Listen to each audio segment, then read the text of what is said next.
BS এডুকেশনের পক্ষ থেকে সমস্ত 2025 উচ্চ মাধ্যমিক শিক্ষার্থী বন্ধুকে আরেকটি নতুন ভিডিওতে স্বাগত জানাই। তোমরা যারা 2025-এ এডুকেশন পরীক্ষা দিলে, এই এডুকেশন পরীক্ষাটির এমসিকিউ এবং এসিকিউ যে প্রশ্নগুলি এসেছিল তার কতগুলি তোমাদের সঠিক হয়েছে সেগুলি প্রত্যেকেই মিলিয়ে দেখে নাও। তো চলো বেশি দেরি না করে ভিডিও শুরু করা যাক। তো তোমরা দেখতে পাচ্ছ প্রথমে 1 নম্বর দাগে যে প্রশ্নগুলি রয়েছে, এখানে 24টি প্রশ্ন করতে হয়।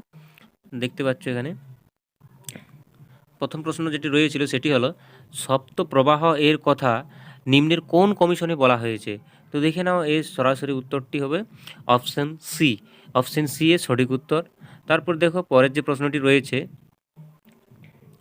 এখানে রয়েছে রাশিবিজ্ঞানে একটি পরিসংখ্যা 12 হলে এর টেলিচিহ্ন কত হবে। তো দেখো নিঃসন্দেহে এর সঠিক উত্তর হয়ে যাবে অপশন সি।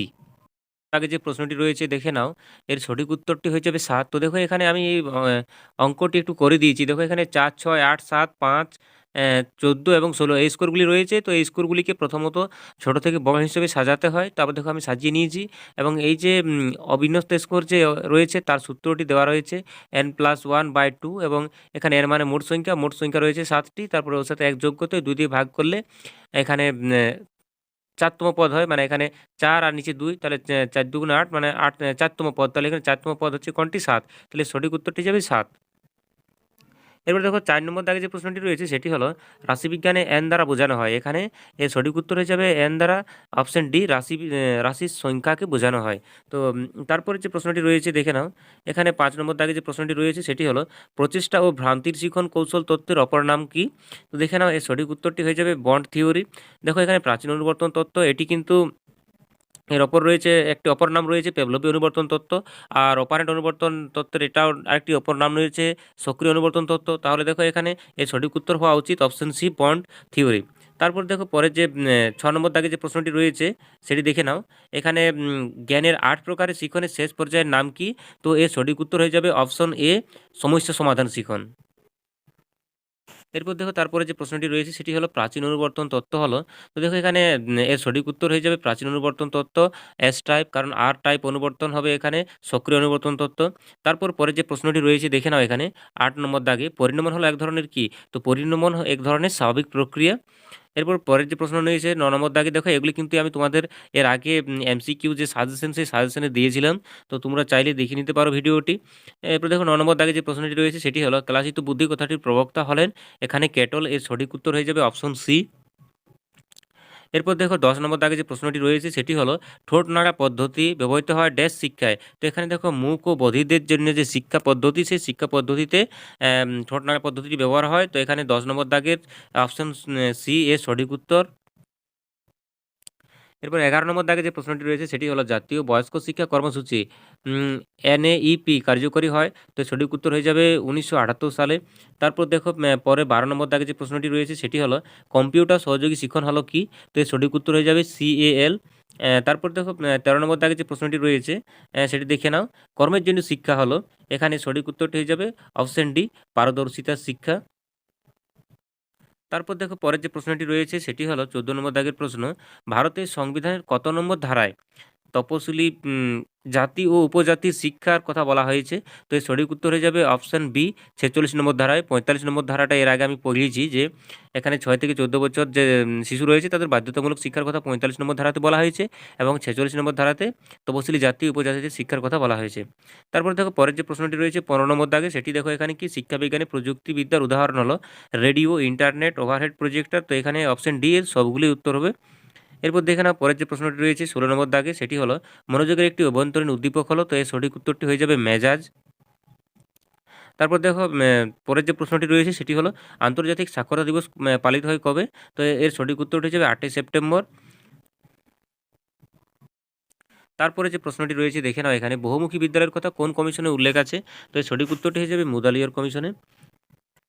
এরপর দেখো না পরের যে প্রশ্নটি রয়েছে সেটি হলো নিম্নলিখিত কোনটি কোঠারি কমিশনের সুপারিশ। তো দেখো এখানে অপারেশন ব্ল্যাকবোর্ড, এটা কিন্তু জাতীয় শিক্ষানীতির বহুমুখী বিদ্যালয়, এটিও মুদালিয়ার কমিশন আর গ্রামীণ বিশ্ববিদ্যালয় শিক্ষা কমিশন, তাহলে থাকলো বাকি কোনটি? Option B. অপশন বি +2 স্তরটা কিন্তু এটা কোঠারি কমিশনের সুপারিশ। এরপর পরে যে 20 নম্বর দাগে যে প্রশ্নটি রয়েছে সেটি দেখে নাও। কত সালে রামমূর্তি কমিটি গঠিত হয়? তো এর সঠিক উত্তর হয়ে যাবে অপশন এ 1990। তারপর দেখো পরের যে প্রশ্নটি রয়েছে সেটি হলো 21 নম্বর দাগের প্রশ্ন। একটি প্রাক প্রাথমিক শিক্ষালয়ের নাম হলো, এর সঠিক উত্তর হয়ে যাবে অপশন ডি, মন্তেশ্বরী স্কুল। তারপর দেখো 12 নম্বর দাগে যে প্রশ্নটি রয়েছে সেটি, সরি 12 নয়, 22 নম্বর দাগে CABE এর পুরো নাম কি? তো এর সঠিক উত্তরটি হয়ে যাবে central advisory board of education.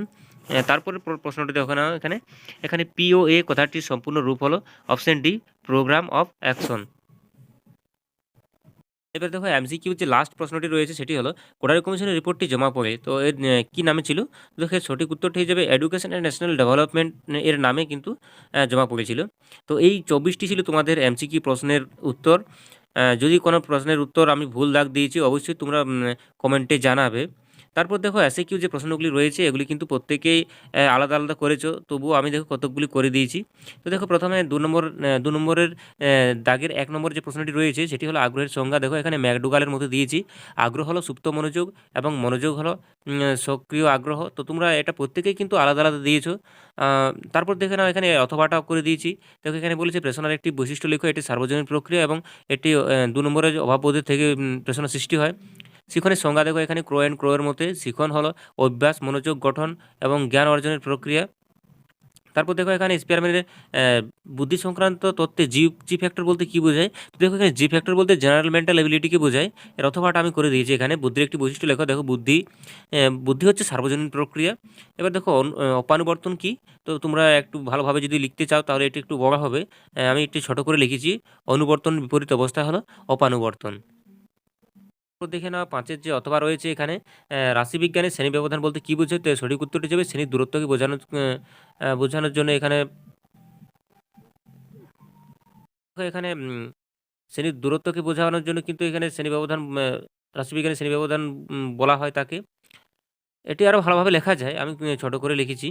তারপর দেখো পরে যেটি রয়েছে ইউজিসি এর পুরো নাম কি? University grand commission. তারপর দেখো এখানে প্রাথমিক শিক্ষার ক্ষেত্রে অনুন্নয়ন বলতে কী বোঝো? তো দেখো এখানে অনুন্নয়ন বলতে বোঝায় একই ক্লাসে বারবার অকৃতকার্য বা আমরা যেটাকে ফেল বলি, সেই ফেল হওয়ার কারণে থেকে যায় সেটাকে কিন্তু এখানে অনুন্নয়ন বলা হয়েছে। আর অপচয় কি? এখন অপচয় বলতে বোঝায় প্রাথমিক শিক্ষার ক্ষেত্রে সমস্ত কিছু নেওয়ার পরে, মানে শিক্ষার উপকরণ নেওয়ার পরে বিদ্যালয় ত্যাগ করে বা ছেড়ে দেয় তাকে অপচয় বলা হয়। এবার দেখো এখানে মুদালিয়ার কমিশনের সুপারিশ অনুসারে ইন্টারমিডিয়েট শিক্ষা কী? তো দেখো ইন্টারমিডিয়েট শিক্ষা বলতে এখানে বোঝায় যে কলেজীয় যে শিক্ষাটাকে মুদালিয়ার কমিশনে যুক্ত করার যে প্রস্তাবনা ছিল সেটাকে বোঝানো হয়েছে। তারপরে দেখো এখানে রয়েছে NCTE এর পুরো নাম কি? National council teacher education.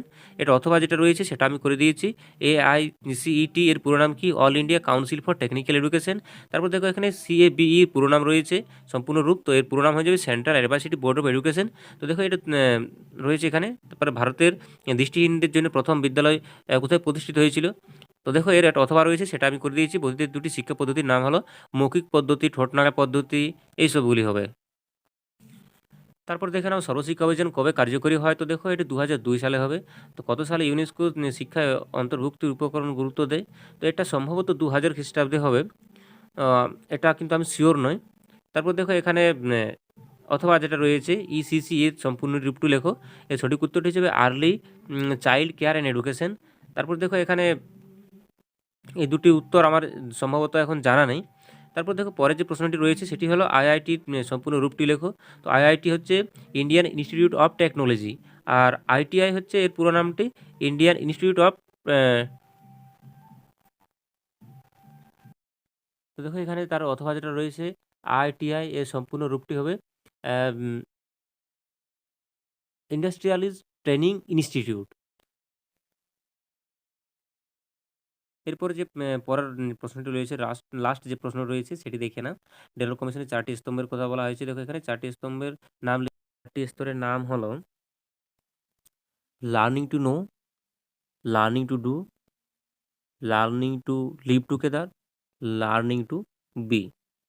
এরপর দেখে নাও যে বড় প্রশ্নগুলি এসেছিল এবং তোমরা প্রত্যেকেই আশা করছি এর উত্তরগুলি করেছিলে, এবং আমি এই বড় প্রশ্নগুলি তোমাদের সাজেশন আকারে আগেও দিয়েছিলাম। তো দেখে নাও প্রশ্নগুলি, দেখে নাও বড় প্রশ্নগুলি সর্বশিক্ষা মিশন কি? সর্বশিক্ষা মিশন সফল করতে পশ্চিমবঙ্গ সরকার গৃহীত দুটি উল্লেখযোগ্য পদক্ষেপ আলোচনা করো। তো এগুলো আমি তোমাদেরকে সাজেশন আকারে আগে দিয়েছিলাম, তোমরা প্রত্যেকেই দেখে নিয়েছো, দেখে নাও প্রশ্নগুলি।